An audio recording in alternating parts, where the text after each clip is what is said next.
بسم اللہ الرحمن الرحیم رب اشرح لی صدری ویسر لی امری واحلل عقدۃ من لسانی یفقہوا قولی۔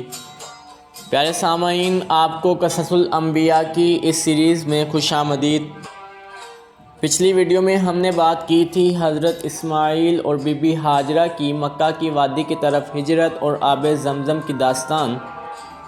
آج ہم اس سے آگے بات کریں گے صحرا کی تپش، خاموشی اور ریت کے ان باریک ذروں میں اللہ کے فیصلوں کی وہ عظیم نشانیاں چھپی تھیں جنہوں نے آنے والے زمانوں کی تاریخ بدلنی تھی۔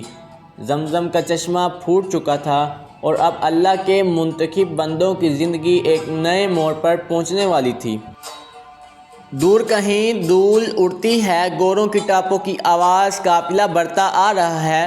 کتاب تاریخ میں یہ تو لکھا ہے کہ قبیلہ جرہم پانی کی تلاش کرتے یہاں پہنچا، لیکن کچھ قدیم روایتیں عرب کی بتاتی ہیں کہ جرہم کے سردار نے آنے سے 2 رات پہلے ایک خواب دیکھا تھا۔ جرہم سردار کا خواب کچھ یوں تھا۔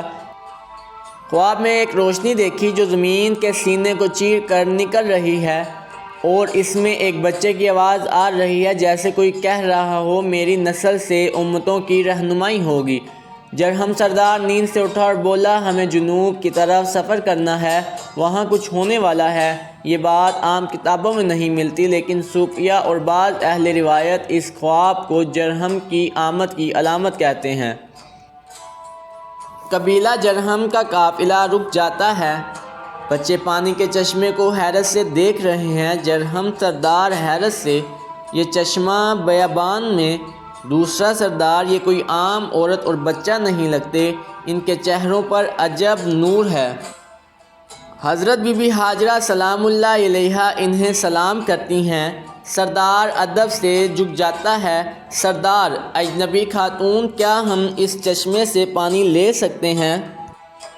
حضرت بی بی ہاجرہ، ہاں، لیکن ایک شرط ہے، تم لوگ ہمارے ساتھ یہاں رہو گے، میرے بیٹے کے پاس یہ جگہ آباد ہوگی۔ جرہم کا سردار مسکراتا ہے، ہمیں یہی تو چاہیے تھا۔ یہ وہ لمحہ تھا جب مکہ کی پہلی آبادی شروع ہوئی، اس بچے اسماعیل علیہ السلام کی وجہ سے۔ سامعین، یہاں کچھ سال گزرتے ہیں۔ قبیلہ جرہم ایک چھوٹا گاؤں بساتا ہے۔ اسماعیل علیہ السلام کے گرد سب محبت سے اکٹھے رہتے ہیں۔ ایک دن جرہم قبیلے کے بچے کھیل رہے تھے۔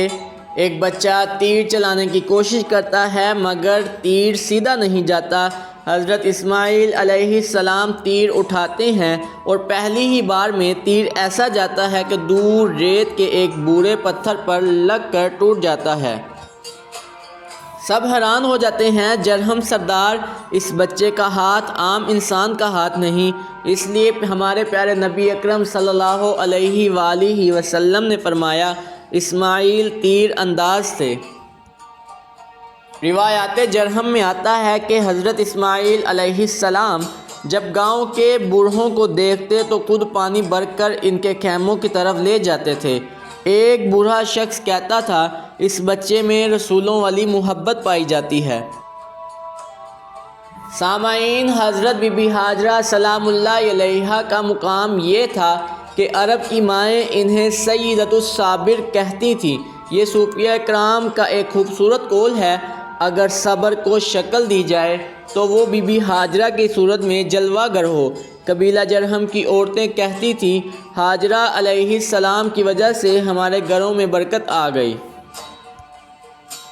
سامعین، سال گزرتے گئے، وقت آگے بڑھتا گیا، لیکن ایک باپ کا دل ہمیشہ اپنے بیٹے کے لیے دھڑکتا رہا۔ حضرت ابراہیم علیہ السلام کو اللہ تعالیٰ حکم دیتے ہیں کہ مکہ مکرمہ کی طرف لوٹو۔ وہ چلتے جا رہے ہیں، ریت کے ذرے قدموں سے اٹھتے ہیں، دور کہیں دھواں نظر آتا ہے، مکہ اب آباد ہو چکا ہے۔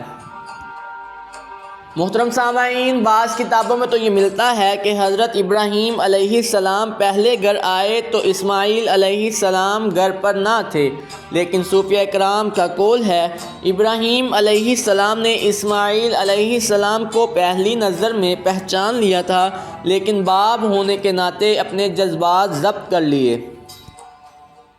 جب حضرت ابراہیم علیہ السلام خیمے کے باہر کھڑے تھے، ایک نوجوان تیز قد، نورانی رنگ، ہاتھ میں کمان لیے گھر کی طرف آ رہا تھا۔ باپ نے اس بچے کو دیکھا اور دل کی دھڑکن تیز ہو گئی۔ حضرت ابراہیم علیہ السلام آنسو ضبط کرتے ہوئے، یا اللہ، یہ میرا بچہ ہے۔ اسماعیل علیہ السلام قریب آئے، دونوں ایک دوسرے کو دیکھتے ہیں اور یہ ملاقات تاریخ کا سب سے جذباتی لمحہ ہے۔ نہ انہوں نے جذبات میں آ کر گلے لگایا اور نہ ہی چیخو پکار کی، کیونکہ دونوں نبی تھے، اللہ کے فیصلوں کے آگے سر جھکانے والے۔ صرف ایک دوسروں کی آنکھوں میں دیکھا اور دنیا ٹھہر گئی۔ محترم سامعین، حضرت ابراہیم علیہ السلام نے اسماعیل علیہ السلام کے گھر کی تعمیر، اخلاق، بہادری اور مہمان نوازی کو دیکھا۔ صحرا کی اس خاموش وادی میں جہاں کبھی انسان کا نام و نشان بھی نہ تھا، آج ان دو ہستیوں کے قدموں سے تاریخ کی دھڑکن جنم لے رہی ہے۔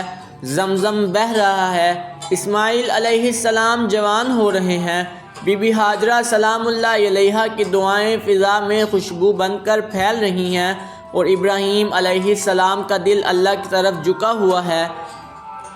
لیکن اب یہ کہانی یہاں ختم نہیں ہوتی، بلکہ اصل سفر تو اب شروع ہونے والا ہے۔ اگلی ویڈیو میں ہم بات کریں گے حضرت اسماعیل علیہ السلام کی قربانی، خواب، آزمائش اور تسلیم کا۔ اگر آپ کو یہ ویڈیو پسند آئی ہو تو لائک کریں، سبسکرائب کریں، شیئر کریں، کمنٹ میں درود پاک لکھیں اور اپنی رائے کا اظہار دیں۔ السلام علیکم ورحمۃ اللہ وبرکاتہ۔